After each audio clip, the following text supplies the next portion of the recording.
I just wanna show you what it feels like. Sometimes I wanna end it all and kill the lights. Crying out for help, but I can still fight. Attacked by my conscience on a chill night. Just picture me rolling. All right. Hey there, how you guys doing? It's early in the morning here in California, and this is your next episode of VetTableTalk. So right now I got my good friend with me. Introduce yourself to the people. Introduce yourself. Hi, my name's Tim. Nice to meet you guys. So to speak, I guess. Yeah, okay. Literally, first I want to say, what branch were you in? Let's say that. United States Marine Corps. All right, double dog. All right. All right, cool. So what did you do in the military? I was infantry. I was a scout in the back of a light armored vehicle. It's a LAV-25. I had a 25 millimeter Bushmaster chain gun on the top, 360 degrees. But we were scouts in the back. We had our heads popped out the back of it, waiting to get sniped off, and that's about it, pretty much. Yeah, that's it. If they see an IED, or an IED, they say, "All right, get out, go look at that, go poke it, see if it's a actual IED." All right, cool. Glad you're here. Yeah, for sure. All right, cool. Thank you so much. How long did you serve? 4 years, 3 months. 4 years, 3 months. To the dope. To the door, yeah. I was trying to stay in. I actually got out the same day that I graduated boot camp, so that was kind of weird and cool, in a way. But I was trying to stay in to go to Afghanistan. I did 2 tours to Iraq. But I did a whole workup, 8 months to go to Afghanistan, and then they were waiting to see if my package would get accepted, and then that was the time when they were downsizing. So they were actually letting people get out early, like 3 months early, paid, And I was like, no, I want to stay in, and but it didn't matter. I extended 3 months to 1 to finish the training, 2 to see if they're going to accept the package, and 3 to get out, which was a joke. But yeah, so yeah. All right, good. You're looking panicky at him. It's okay. Yeah, it's good. The best thing to do, honestly, is just to pretend the cameras aren't there. Yeah, it's a conversation with us. Okay, It's okay. We just us having a conversation. All right, cool. You just happen to be there. You know what I mean? I'll try to do my best. All right, cool. So, how was the family strain on joining the military? Did it help or hinder? It helped. They were proud that I was doing something. Obviously, they didn't want me to die or anything like that, but so they were kind of like iffy about that, but they didn't really have any say in it as well, because like my dad wasn't in the military, mom wasn't, brother didn't, sister didn't. I think my grandpas were. I know my one grandpa was for sure. I didn't get to meet the other one too much. He died kind of young in my life, and but yeah, they were supportive, and especially after I joined, they were totally supportive. Today, my dad's, he doesn't give it up, so. Yeah, he's very proud. That's that one thing. Yeah, my mom's the same way. Yeah. My mom literally, this is my son, the Marine, you know what I mean? I mean, he tells people stories that I'm like, Dad, I didn't do that, Like, come on, man. You know what I'm saying? I'm like, just whatever. So he's very proud. Yeah. So I guess I have to give it to him or something. I mean, that's absolutely awesome. I love that. That's for sure. All right, cool. Next question. Since getting out of the military, how well do you think America has done with taking care of vets compared to how well we've taken care of them? How well we've taken care of them? What have they done a good job of taking care of you since you've been back? Man, it's a tough question. Just go, what's that been like? Like if we're talking VA standards, like at the hospital or whatever, they've gotten better over time since I've been out. Americans, they've, thanked me a bunch of shit like that. But I don't know. They've treated me okay, I guess. I mean, taking care of me, they don't really. I don't know how to even answer that. I was on a different path when I got out, so like it was all downhill for a little bit because I felt the boot, and but how well do you think America has done to take care of it? I guess good, Yeah. Good, vets taking care of other vets, real good, because I mean that's who we can relate with, that's who we can talk to, that's who we can like sick jokes that we come up with, or whatever. Anything what's that humor, that word humor, something humor. Dark humor. Like we get that other people would look at us like all sideways or try to sue us or something for saying some messed up shit, you know? Yeah, I completely understand. We got our fair share of dark humor that we share together. That's for damn sure. Sick. All right, cool. What are some of your day-to-day struggles that you wish people knew about? That I wish people knew about? Yeah. I don't really wish they know anything, because I would rather them not have to experience what I, like right now, all I hear is ringing, right? And like going to sleep, it's even worse because it's silent and like it's just hard to go to sleep sometimes. And yeah, I don't know, day-to-day struggles. Just trying to, like, we call them civilians. Veterans call them civilians, right? So it's hard to, I'm turning into a civilian, I feel like, because I'm getting all fat and nasty, right? Yeah. And I hate that. Like, I fucking hate it. And something that they should know about is like, stop being so fucking sloppy and into yourselves. And like, you know what I'm saying? Like, not in a mean way. There's still some good people out there, you know? There's a lot of good people, but like, I don't know, man. If you only knew what's out there, I guess. Not like going on trips to fucking Spain or wherever you're going to, whatever. I'm talking like real life shit. And then maybe you wouldn't be so, I don't know the words. I know what I'm thinking. Self-centered, selfies, like fucking, like, you know what I mean? Yeah, I don't know. I get what you're saying. But day-to-day struggles. My struggles of wake up. I can't wake up in the morning. If I had somebody like this morning, I had 2 bell alarms set for 8 o'clock, slept through those motherfuckers. Another one that vibrates the bed, slept through that thing. And then somehow I woke up at 10. God shot right there. But just waking up in the morning. If I had you there saying like, Hoyt, I'm not supposed to, I don't know if I'm supposed to say my last name. Yeah, it's good. But like, if I had that, I'd be up instantly. Like, you know what I'm saying? Like, if I go home to visit my parents and I stay at the house, once they like, I'm usually up before them, but if they were to be like 10, I'd be right up. You know what I'm saying? I get that. I do the same thing with my mom. When my mom's home, like she kind of, she'll literally like come in the room to do something, and I'm like wide awake, or she'll ask me to do something later, but I'm like, I'm up. What do you need? Yeah. I'm here. Yeah. She's like, no, you can do it later. I'm like, no. Forget that shit. Yeah. I get that. I really understand. Thank you for that. Thank you so much. Yeah. So what is something that Americans need to stop saying to you or asking you? Have you ever fucking killed anyone?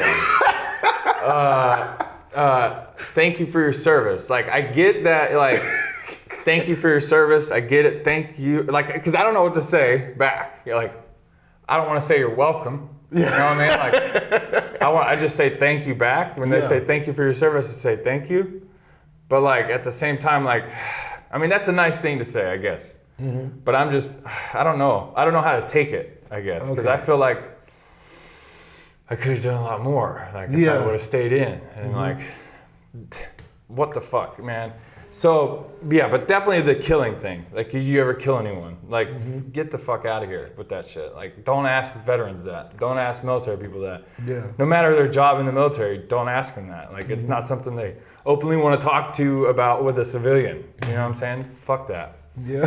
So, like, just shut up. Yeah, I get that. Like, literally, we're like, actually, that's a common thing in these episodes. Like, a lot of people, that's like people's answer.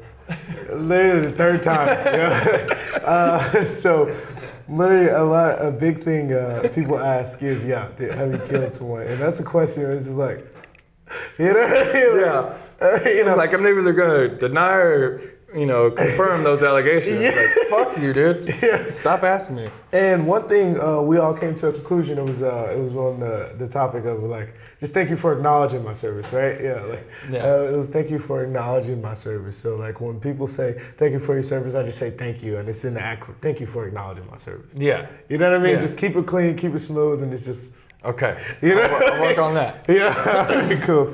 Oh yeah, cool. So, what was one dream that came true while you were in the military? What dream that came true? I don't know. Dream that came true? Like what is something like, or what is something that happened like that you didn't want, like you didn't go in for, that just became like apparent to you, like In shape. Yeah. The best physical shape I'd ever been in, you know?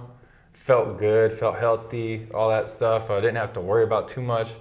I mean, that was cool. I mean, I was already pretty fit before I joined, but a dream came true. I don't know, man. Like going places, like seeing stuff. I went to Iraq twice and Kuwait twice to adjust, you know, to go to Iraq. And we flew into places, which was cool, like Germany, Amsterdam, I think it was, or somewhere. I can't remember, but we flew into places, but we didn't get to go around. Yeah, you know, exactly. Check shit out. Didn't get to drink no warm German beer. But a dream came true. I got to travel, I guess. I personally would prefer to be in Iraq right now. Yeah. Just, I mean, like not Same. like when we would be over there at night. Like this is the first time and only time I've ever seen the stars where they were, and like I was like, oh my god, that's real. Like that's okay. You know, I don't know. That was beautiful. And that was my favorite time over there. It was at night when we were hitting the sleep button, you know, for a little bit and just looking up and just being like at peace for a moment, you know. And that was a dream come true, I guess. Because you're from Georgia originally. Yeah. I mean, the stars are cool too out in Georgia. Georgia, but like there, it's like no light pollution. Yeah, none. Yeah. None. Yeah. And it's insane. And like, it was just awesome. But I guess another dream. I mean, firing some awesome weapons. Yeah, exactly. You know, like I was the small gunner for my platoon, and it was a small rocket, so it's a shoulder fire multi-purpose anti-weapon. So, anyways, but like that thing was dope. Yeah, my favorite was the Mark 19. Yeah, Like literally favorite gun of all time. Like Fucking still to badass. this, like to this day. You know what I'm badass, dude. Yeah. Pink mist. Yeah. Fucking hit him. Sorry. It's okay. You ready for the next one? What is one message you have for those who are actively serving before they come home? What do you want to tell them? Well, times are changing now. Yeah. So they're like, I don't want to like put this out there, but when I joined the military, they had already started that process of changing the military. So like, they got rid of, you know, the GIs being able to hit like Marines and like, because when my friend went through, like he told me about his boot camp and like he got fucked up, right? Like physically fucked up by his drill instructor, and like I was like loving it. And so so when I went in, I got fucked up a little bit, but not as much as he did. And then now I'm hearing they have these fucking cards and shit. So like I'm stressed.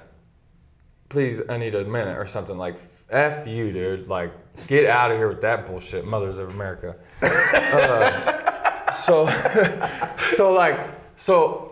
You want to tell? He's like, so you're soft. I just yeah, exactly. That's what I'm saying. So like, they're already half civilians, I guess, in my eyes, that are coming out anyway. So, I mean, you ain't gonna have too much of a struggle. I mean, they are like, I would just say it like this: we're all like, even if it wasn't like boot camp shit, you know what I mean? We all fight the same fight. Yeah, for sure. Yeah. So I mean, like even like I ain't gonna lie, like I know like to this like to myself, to my core, that I ain't as hard as a Korean war vet. Oh hell no. Like them motherfuckers were like.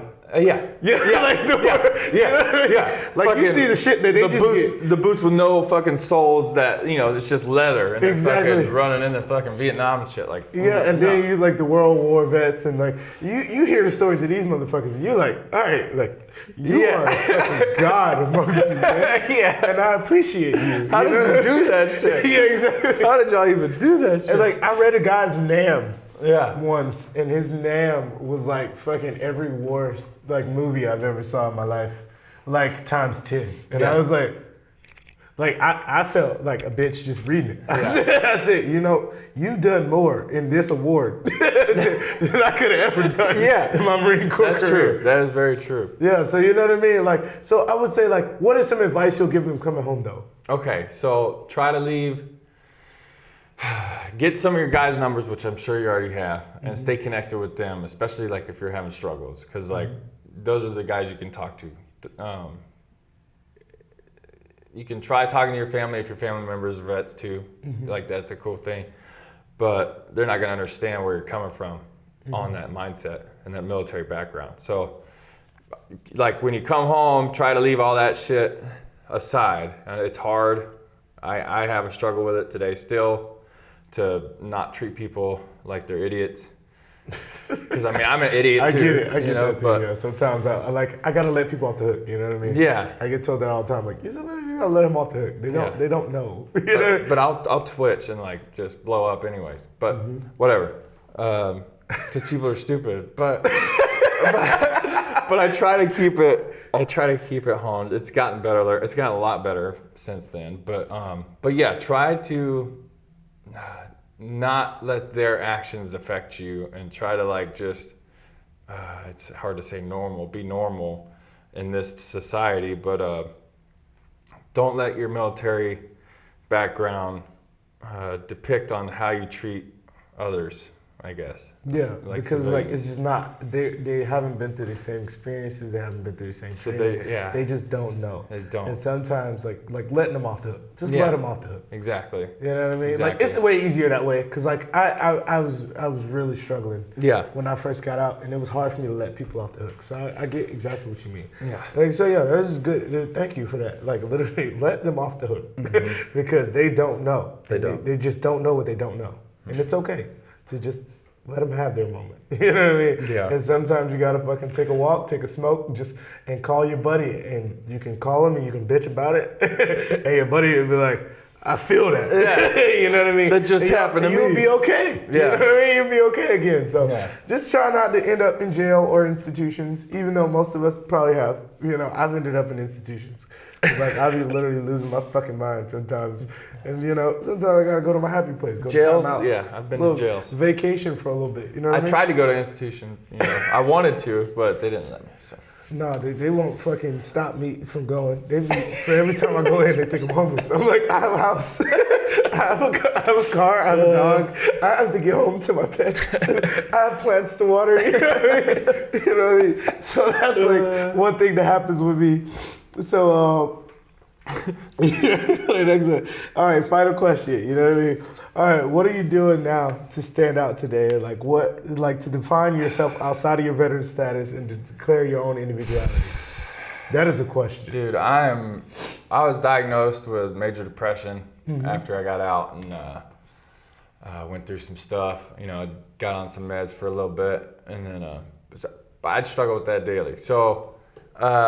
I guess I could have went on a couple questions ago. But, no, it's okay. But I don't know, man. I've already got a bachelor's degree in culinary management. I don't use that. I'm in the electric union, and I don't know if I'm gonna stay in the electric union. You know? So, but I'm gonna finish it, you know, and get that. It's kind of a degree after you get to go to school and stuff. But I don't know, man. I feel like my life, shit keeps happening, and especially recently, and I don't feel, and it's all about mindset too. So if I stay in this funk and this cloud, I'm just gonna keep staying down. But like,